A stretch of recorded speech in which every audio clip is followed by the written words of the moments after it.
I came in 85. First 84 through invitation from American Dance Festival.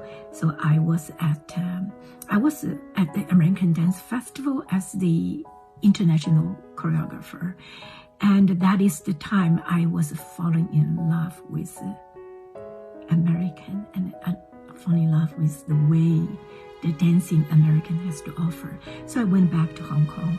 I decided I have to come to New York to pursue my new-found love, which is called modern dance. So next year, I came through Asian Cultural Council. I got a full scholarship to come to America, study American contemporary dance. So I went to NYU.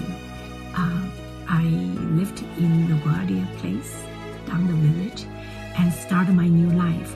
So at NYU, it is changed my mind, and changed me, I guess, more than my mind and my heart as well. At NYU, I have a set program for 3 years. In there, I studied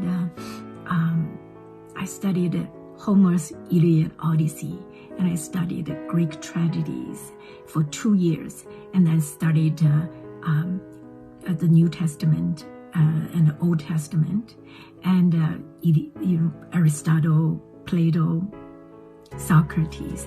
That is my first year, second year, third year education. But during that time, especially the first and second year, those classics are my focus.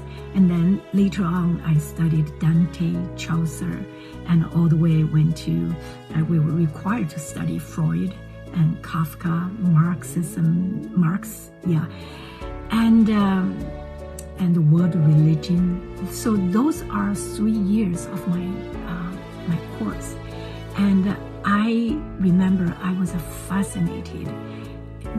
And I have a difficulty to understand a lot of things, but I recorded every single class. So that way that I could really restudy while I was not able to grasp all during the class. But for 3 years, studying at NYU, studying with the great books, it was, I guess, my foundation to really trying to understand why contemporary dance and art happening in New York, in the West. And for me, I'm not just interested in dancing somebody's style, because in my entire life, I'm dancing somebody's work, and I exactly has to be like them. So that, I guess, that solid education had made me starting to understand another way of looking at the world. So at the same time, I have to mention I have a beautiful, beautiful professor. His name is John Carroll. He's my Greek tragedies professor. And every class, he will draw the timeline on the table, on the blackboard. And he will write about the Greek tragedies on top, the years who created what. And then on the bottom, he will write another big timeline talking about in Israel, in the Middle East, in the those are a group of shepherds. They living on the mountain in the night. They lying under the star, and they're telling stories. That's what Old Testament come about. So he would compare those time, the Greek tragedies and Homer's Iliad Odyssey, and at that time, what was the shepherds doing in Israel, in Hebrew, yeah? And then I started to very fascinated, wanted to understand what the Chinese people are doing at the time. So I went online on my own notebook. I would draw a third line to see what is the Chinese period according to this. So I discovered, of course, is Lao Tzu and Confucius. And I was very fascinated. So coming to American is inevitable.